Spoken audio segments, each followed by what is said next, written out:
प्रणाम मित्रों, मैं हूं विकास सक्सेना। सामाजिक एवं राजनीतिक घटनाओं के विश्लेषण के यूट्यूब चैनल चैतन्य में आपका स्वागत है। आप देख रहे हैं विकास की बात। खुद को कट्टर ईमानदार कहने वाले और भ्रष्टाचार विरोधी आंदोलन से राजनीति में आए दिल्ली के मुख्यमंत्री अरविंद केजरीवाल शराब घोटाले के मामले में फिर से तिहाड़ जेल वापस जा चुके हैं। उन्हें 1 जून तक की अंतरिम जमानत मिली थी सुप्रीम कोर्ट के द्वारा, ताकि वो अपनी पार्टी के लिए और अपनी सहयोगी पार्टियों के लिए लोकसभा चुनाव में चुनाव प्रचार कर सकें। वो अवधि ख़त्म हो गई और कल उन्होंने 2 जून को तिहाड़ जेल में जाकर के वो जो है बंद कर दिए गए हैं, यानी कि उन्होंने समर्पण कर दिया। उसके बाद वो तिहाड़ जेल चले गए। लेकिन जेल जाने से पहले उन्होंने जो उनका तौर तरीका है उस तरीके से वो गांधी जी की प्रतिमा पर भी गए। वहाँ पे उन्होंने जो है शीश नवाया, अपने कार्यकर्ताओं को संबोधित किया, और करना भी चाहिए, राजनेता हैं तो इतना काम तो करना भी चाहिए। लेकिन उन्होंने जो बातें कहीं उनसे समझिए, विक्टिम कार्ड खेलने से वो इस बार भी पीछे नहीं रहे। उन्होंने कहा कि वो देश के लोकतंत्र को बचाने के लिए जेल जा रहे हैं। अब पता नहीं शराब घोटाला करके किस तरीके से देश का लोकतंत्र बचा था, ये बात तो अरविंद केजरीवाल जी और उनके साथी ही बता सकते हैं। वो कह रहे हैं कि वो अपने शरीर का एक एक कतरा इस देश के लोकतंत्र की रक्षा के लिए देने को तैयार हैं। वो कह रहे हैं कि हम तो भगत सिंह के चेले हैं, हम जेल जाने से नहीं डरते। आतिशी जी भी कह रही हैं कि आम आदमी पार्टी का कोई भी कार्यकर्ता जेल जाने से नहीं डरता। लेकिन अरविंद केजरीवाल जी, आपके शरीर का कतरा किसी को नहीं चाहिए। जांच एजेंसियों को सिर्फ आपके मोबाइल और दूसरी जो इलेक्ट्रॉनिक डिवाइस हैं उनके पासवर्ड चाहिए, ताकि स्पष्ट हो सके कि आप वास्तव में शराब घोटाले में शामिल थे या नहीं थे। आपके जो उप मुख्यमंत्री हैं मनीष सिसोदिया जी और आपने, दोनों ने लाखों रुपए के कई दर्जन आईफोन, एक एक फ़ोन की कीमत कई कई लाख रुपए थी, कई दर्जन जो है वो आईफोन नष्ट किए हैं, तोड़े हैं, ख़त्म किए हैं, ताकि सबूतों को नष्ट किया जा सके।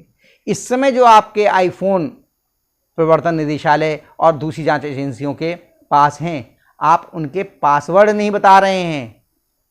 क्या राज हैं उसमें छिपे हुए जिन्हें आप उजागर नहीं होने देना चाहते। आपके निजी सहायक विभव कुमार, वो भी अपने आईफोन का पासवर्ड नहीं बता रहे हैं, उन्होंने भी उसे फॉर्मेट कर दिया।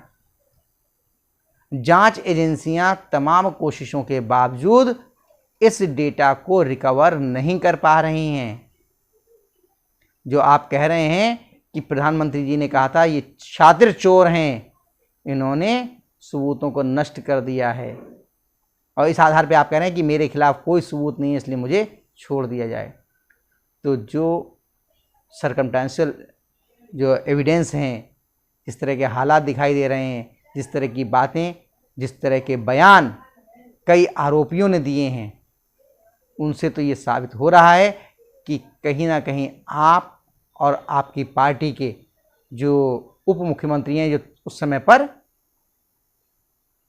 दिल्ली सरकार में उप मुख्यमंत्री हुआ करते थे, मनीष सिसोदिया जी, ये तमाम लोग इस शराब घोटाले में लिप्त दिखाई दे रहे हैं। तो आपसे आपके शरीर का कतरा नहीं चाहिए, आपको फांसी पे नहीं लटकाना है किसी को, आपकी प्राण नहीं चाहिए, आपकी जान नहीं चाहिए, आपके खून के कतरे नहीं चाहिए। जांच एजेंसियों को आपके मोबाइल और दूसरी इलेक्ट्रॉनिक डिवाइसों के पासवर्ड चाहिए, वो दे दीजिए ताकि दूध का दूध और पानी का पानी हो सके। व्यर्थ की ये विक्टिम कार्ड खेलने का प्रयास मत कीजिए। इस तरह की जो बातें आप कर रहे हैं, दिल्ली की जनता समझदार है, देश की जनता समझदार है। उसकी समझ में आने लगा है कि जो खुद को ईमानदार कह कर के दम्भ भरा करते थे, वो किस तरह से जांच एजेंसियों को गुमराह करने का प्रयास कर रहे हैं, उनकी जांच को प्रभावित करने का प्रयास कर रहे हैं, और किस प्रकार संवैधानिक प्रावधानों का मखौल उड़ाते हुए, जेल में रहते हुए भी मुख्यमंत्री की पद से, उसकी कुर्सी से चिपके हुए हैं। दिल्ली की जनता के हक में यही है कि उसको किसी प्रकार की कष्ट ना हो। आप मुख्यमंत्री के पद से इस्तीफा दें, अपने मोबाइल फ़ोन और दूसरी इलेक्ट्रॉनिक डिवाइस जो हैं उनके पासवर्ड दें, ताकि जांच जल्दी से जल्दी पूरी हो सके। जांच में जो देरी हो रही है उसके कारण आपका और आपके साथियों का असहयोग ही दिखाई दे रहा है। तो आज के अंक में बस इतना ही। अगले अंक में हम लोग फिर मिलेंगे किसी नए मुद्दे के साथ। तब तक के लिए अनुमति दीजिए। आपसे अनुरोध है कि अगर आपको ये वीडियो पसंद आया हो तो इसे लाइक कीजिए, शेयर कीजिए, और हाँ, अगर इस चैनल पर आप नए हैं तो आपसे ये भी अनुरोध है कि इस चैनल को सब्सक्राइब करने के बाद नोटिफिकेशन का बेल आइकन जरूर दबाइए। धन्यवाद। प्रणाम।